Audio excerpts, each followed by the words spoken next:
So today we're going to talk about budget firearms. There's a lot of folklore in the firearms community about cheap firearms sometimes not being functional or not being reliable. So today we're going to talk a little bit about some of the ones that are reliable and maybe some of the ones that are less reliable.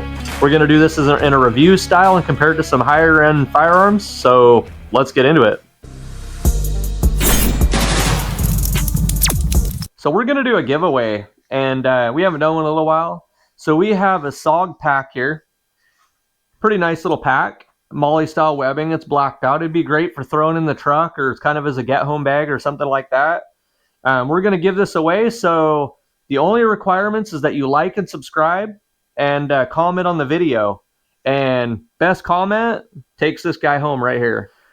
So I want to talk a little bit about firearms reliability, especially on the lower end of the budget spectrum, because a lot of people in this community, if it's a cheaper firearm, they tend to stick their nose up in the air and act like the thing's not going to run, it's not going to be reliable, and it's not going to be accurate. And that's just not true.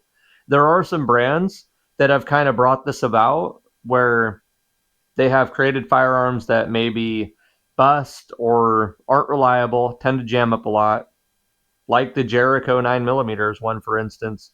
Jericho firearms built some pretty low-end firearms that just did not run very well. They jammed up, and they were notorious for the frames cracking. But there are some firearms that are pretty quality for the money.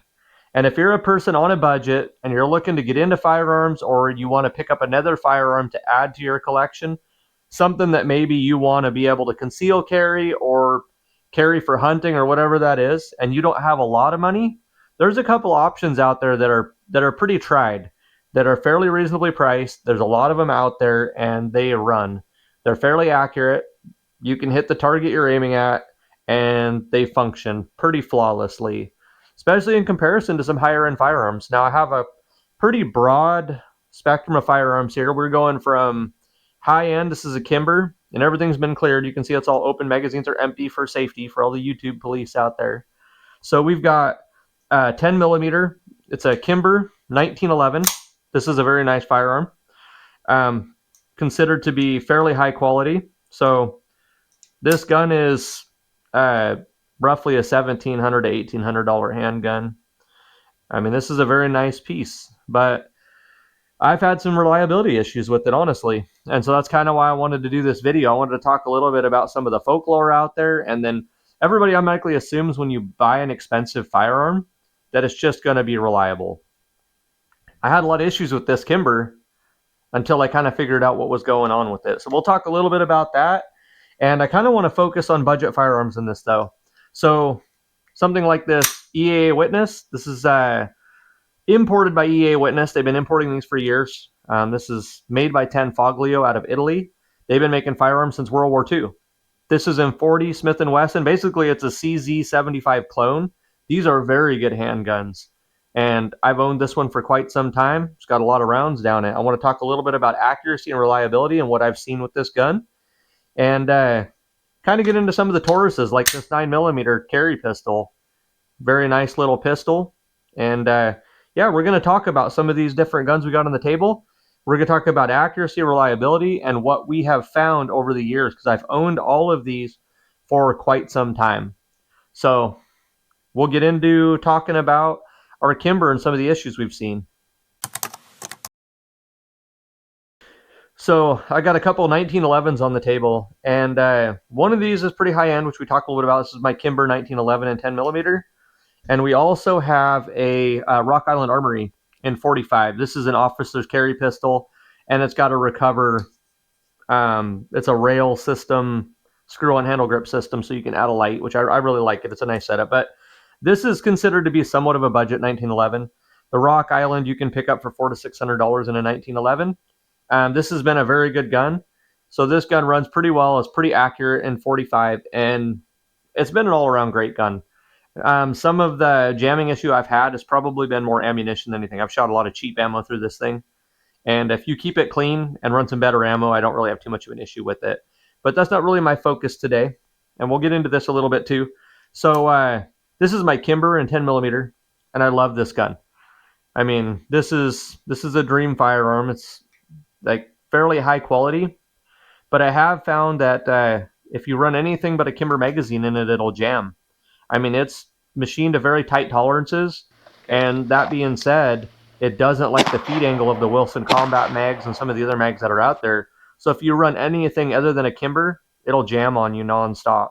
So I found after putting only Kimber magazines in it, I get zero jam. So it's a very nice gun, but it comes at a very high price. The accuracy is next level on this firearm, but again, it's kind of an expensive firearm. So let's actually get into what I want to talk about today, and that is budget firearms. In comparison to these a little bit more expensive, like the Kimber and the Rock Island, I want to talk a little bit about a couple budget options that, for a lot of people that only have, let's say, $200 to $300 they're wanting to spend on a handgun, would be a great option.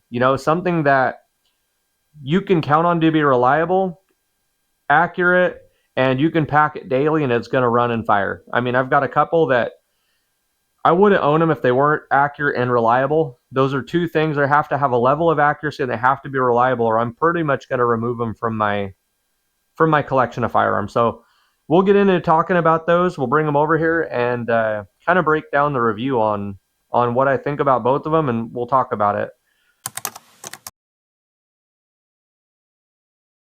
So I got a couple solid budget options I want to talk about, and the first one is this EA Witness. That is, it's a Tanfoglio, but it's imported by EAA. They started importing these about 20 years ago. This was actually the first handgun I ever bought, so I've owned this for about 20 years. I'm 41 now, and I bought this when I turned 21, so I've had this for just about 20 years. It's got a fairly decent round count through it. I've shot it quite a bit, and we've had very little issues with this. I've had this jam on maybe 2 or 3 times the entire time I've owned it. I've ran all kinds of magazines through it. I have about 9 or 10 different mags for it, and it runs all of them pretty well. So if you fire good ammunition through it, I've had zero malfunctions. This is a very, very good firearm. The only downside is the front sight is milled into the top of the slide, so you can't really change out the front sight. But the rear sight is adjustable, slides back and forth, so you can sight it in. And it's a really solid firearm for a fairly reasonable price. I paid $300 for this, brand new. And so our local gun store has a pile of these different styles, from the carry model, different calibers, and they all go for about anywhere from $200 to $300. So this is a cheap option. These are great. This is in 40 Smith & Wesson. This gun fires very, very well. I've carried this gun on my chest rig. I've carried it on my vest, and I've carried it in a drop leg holster.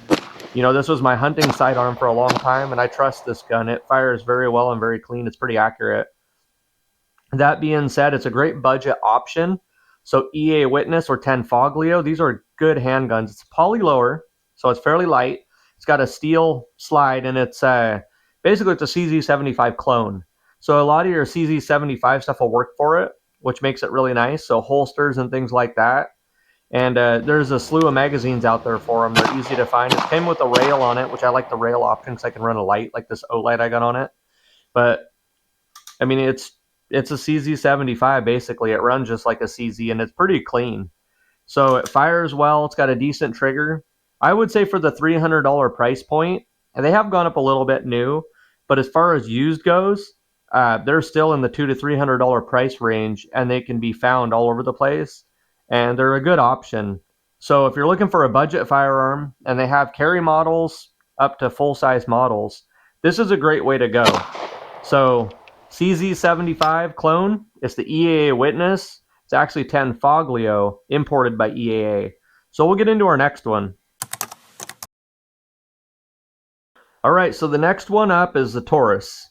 And this is a PT709 Slim. So I like this. It's my concealed carry pistol. I carry this with me all the time. And again, I've owned this for a long time. I've owned this for probably close to 12 years. Maybe 13, and we put a lot of rounds down this. I mean, it's got a lot of mag rash on it. It's been in and out of a holster a lot. This thing runs and fires. I have never had it jam on me. I've never had an issue with it. And honestly, this is probably one of my most neglected firearms. It doesn't see a lot of oil, and it just runs. So this is a 9mm. The 709 Slim was a 9. It's a single stack, so it's 7+1. So which gives it a really slim profile. And I did find this stick-on style grip that gives you a little bit better grip for it. which I really like. It gives you a pretty good grip profile and gives you something to hang on to a little better. But this is a very nice little handgun. You know, I added the glow sights to it. It's got tritiums on it.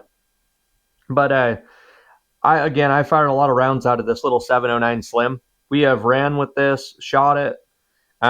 This is my daily carry. I have 3 or 4 different holsters, including an Alien Gear concealed holster, and so I trust my life to this. I carry this when I'm with my family. I carry this everywhere.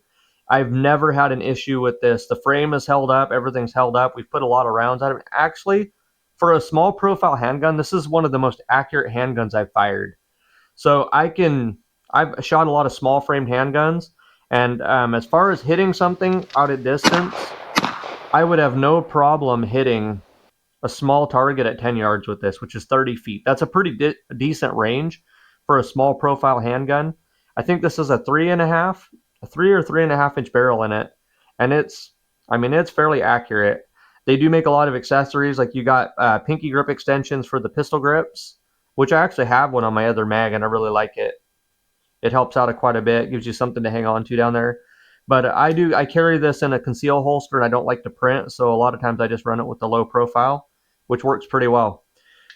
So as far as accuracy goes, this is an extremely accurate little handgun for the price, and I only paid $200 for this brand new. So there are some other options in the Taurus. Taurus makes you got the G series, the G original, you got the G2 and the G3, which I had a friend that had a G2 in 9mm double stack magazine. He absolutely loved it, and I think he only paid $240 for that gun brand new. So Tauruses are a good option. They're coming out with actually quite a few different style of handguns now. They've got some pistol caliber carbines they're working on and some different stuff they're doing. So I really like Taurus for the money. You know, way back in the day, Taurus got a bad name because some of their earlier guns had an issue with cracking frames and some things like that, but they've come a long way since then. That was 40 years ago.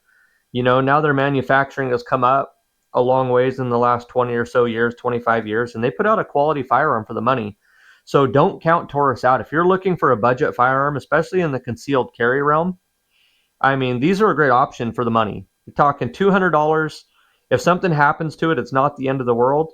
And I have seen zero reliability issues out of these, including, like I said, I had a friend that had one. He ran his quite a bit. His G2 9mm ran flawlessly. I never seen that gun jam, and it fired well.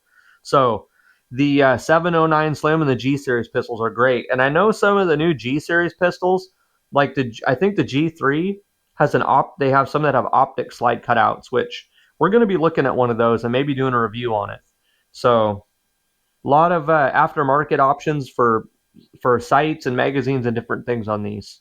So the Taurus series handguns are pretty good, especially in the semi-autos. I mean, they've been doing revolvers for a long time, but their semi-autos are pretty good now. So we'll get into our next one. So next up is the Rock Island Armory in 1911. I really like Rock Island. This is a 1911 in 45 ACP. This is the carry model, so it's a little bit shorter barrel. And this is pretty high on my favorites list for firearms. And there's a huge aftermarket base for Rock Island Armory because they do make standard 1911s. So most 1911 stuff will fit. Like I have this mag adapter plate for quick loading of your magazines. I have this recover. This is a pretty cool grip system on here. It screws around the base, screws to your mag plate here, and then you can run a light. So it gives you a little rail for a light or an accessory on there, which makes it really nice. But another cool thing about this is it comes with this holster, and it's a retention holster. I really like it. It's adjustable. It goes down along inside of your pants, locks onto your belt, and gives you a real stable platform. And when it locks in, it actually slides past your light and has a retention button, so you can't pull it out without dropping your retention, and lets you slide past it with your light, like I said. So this is a nice setup. And honestly, it was fairly inexpensive for what it is. I've had this for quite some time. I like the setup. I want to say I've only got around $100 into the holster and this whole setup here. And then I bought a Streamlight for it, which wasn't too badly priced. I think it was around $80 or something on sale. So this is a nice setup, though. So Rock Island Armory makes some pretty nice handguns, and I've had zero issue out of this. The nice thing is your sights are all replaceable. I have tritium sights on this that I put on it. I know it runs very, very well. Again, this is a firearm that I would trust. I paid $400 for this with quite a few of the accessories on it already, so I got a pretty good deal on it. It had the plate on it. It had some other sights on it. I did end up swapping those out, and I would say for that $300 to $400, just over $400 price range in a 1911, that's a nice firearm. It works pretty well. It runs pretty well. Nobody has too much bad to say about Rock Island. So there's another option. This gun has a fairly high round count. The barrel showing signs of wear. I don't know how many rounds have been through it. I bought it secondhand, so I don't know how many rounds have been through it before I got it. But it's a fairly nice handgun. I like it. I shoot it quite a bit. So, Rock Island is another option. If you're into the 1911s and you want to carry something like that in a bigger caliber, like a 45, this is a great way to go. So, we've shot this quite a bit. And like I said, I've had zero function issues with it. The thing runs pretty well. I would like to put a little bit different spring in it. I've been thinking about running a stiffer spring, but there's a lot of aftermarket for it, so I might mess around with some stuff on it. But that's another good option. So going with that, or the EA Witness, or like the Taurus for a carry, they're all great ways to get into a budget firearm. If you don't have a huge budget, you're looking for something inexpensive, I would recommend any one of these three as an option. There are some older ones like the Jerichos that they were garbage. I wouldn't buy a Jericho. There's a couple other brands out there like the Bursas. I don't really trust. They have a lot of jamming issues. At least the ones I fired. So there are some out there that I wouldn't trust, but these are some that I trust. So I definitely recommend, in the budget realm, these are all pretty good options. Yeah, if you have any comments, if you have any experience with any of these, maybe negative or positive, let me know in the comments. If you have anything to say or any questions, you can let me know and I'll get back to you on it. So, budget firearms are not always bad. They can actually be a good thing because they allow people that don't have a large budget to get into the firearms realm, which is a great thing. So, I consider some of these entry-level firearms, but I'm an experienced firearms enthusiast and I still carry some of them. So there's some great options out there for the $200 to $400 price range, so you don't have to break the bank, especially if you're just getting into firearms. These are good options to get into, to start learning to shoot, to get out there and have something that you can carry. So this is Alton Emery with Fire Shield and Shelter, signing out. We'll see you in the next one. Thanks for watching. If this is the kind of thinking that speaks to you, hit subscribe. I'll be covering gear, prepping systems, homestead tactics, and off-grid survival. Don't get caught off guard. Let's get ready together.